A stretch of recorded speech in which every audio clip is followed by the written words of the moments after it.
आओ समझें विज्ञान पदार्थों का पृथक्करण। पृथक्करण की आवश्यकता। शुद्ध पदार्थ प्राप्त करने के लिए, अनुपयोगी और हानिकारक पदार्थ हटाने के लिए, उपयोगी और लाभदायक पदार्थ प्राप्त करने के लिए। अब हम समझें कि पृथक्करण होता क्या है। मिश्रण से उसके अवयवों को पृथक करना पृथक्करण कहलाता है। बच्चों, आप यह तो जानते हो कि मिश्रण में विभिन्न प्रकार के पदार्थ मिले होते हैं जिन्हें कि हम अलग कर सकते हैं। ये पदार्थ हानिकारक भी हो सकते हैं और लाभदायक भी हो सकते हैं। जैसे कि गेहूं से अगर हम कंकड़ बीन कर अलग करते हैं तो कंकड़ हानिकारक पदार्थ है, और इसी प्रकार दही से हम अगर मक्खन निकालते हैं तो मक्खन लाभदायक पदार्थ है। इस प्रकार मिश्रण से चाहे हम हानिकारक पदार्थ अलग करें या लाभदायक पदार्थ अलग करें, पदार्थों का अलग करना ही पृथक्करण कहलाता है। पृथक्करण की विधियाँ। फटकना और ओसाना। बच्चों, आपने अपनी मम्मी को गेहूं और चावल को फटककर साफ करते हुए देखा होगा। ऐसा करने से क्या होता है? ऐसा करने से भूसा जो है गेहूं से अलग हो जाता है। इस प्रकार गेहूं या चावल से भूसा अलग करने की विधि को फटकना कहते हैं।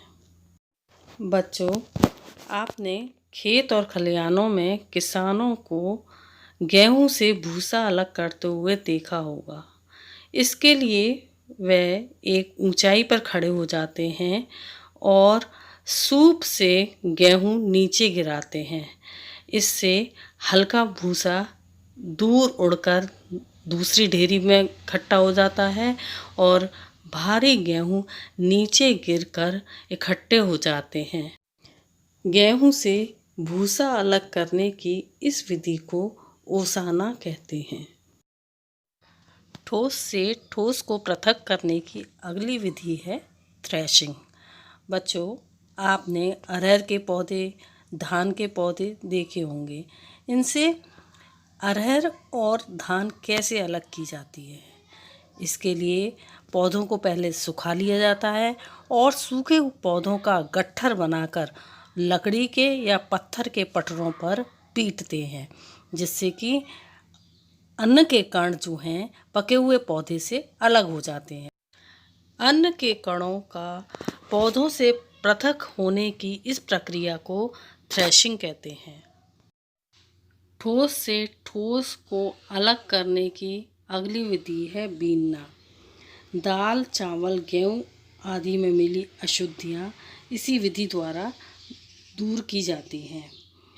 दाल या चावल को पकाने से पहले आपने देखा होगा आपकी मम्मी दाल और चावल में से कुछ अनुपयोगी पदार्थ निकालकर अलग करती हैं। ये अनुपयोगी पदार्थ क्या होते हैं? कंकड़ या मिट्टी। इन कंकड़ और मिट्टी का आकार और रंग दाल या चावल से अलग होता है, जिसको कि वह हाथ से बीनकर अलग कर देती हैं। ठोस से ठोस अलग करने की अगली विधि है चालना।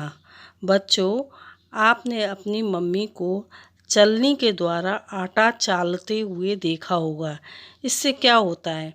इससे भूसी या चोकर चलनी के ऊपर रह जाती है। इसी प्रकार बच्चों, आपने मकान बनाते समय जाली से बालू को चालते हुए देखा होगा। इस क्रिया में बालू चालकर अलग कर दी जाती है और कंकड़ पत्थर जाली पर रह जाते हैं।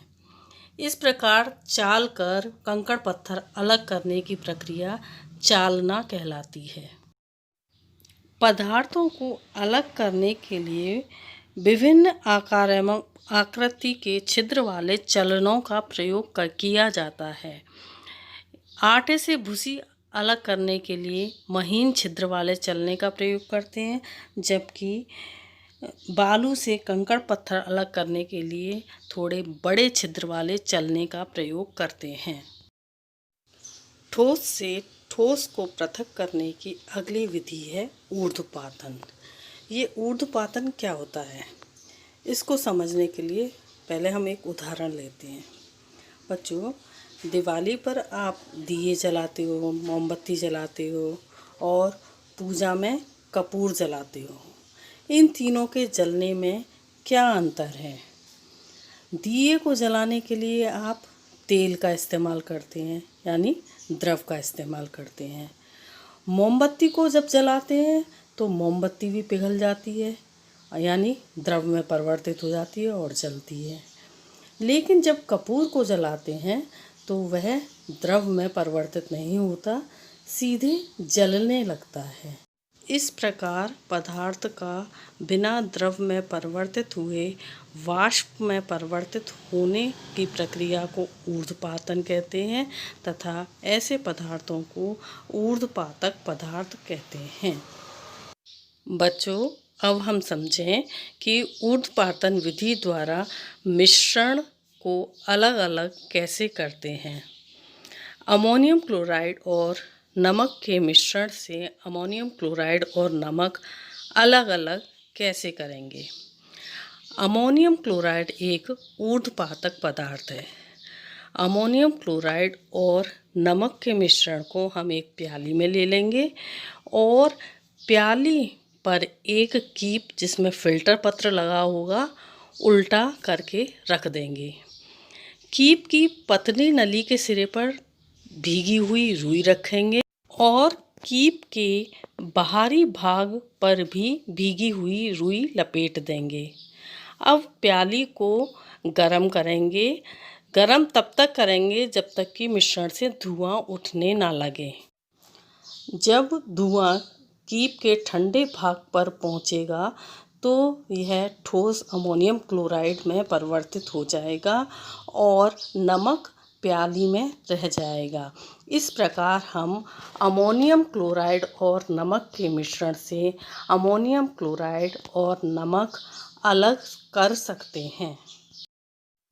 मिश्रण से इस प्रकार अवयवों को अलग करने की विधि ऊर्ध्वपातन कहलाती है।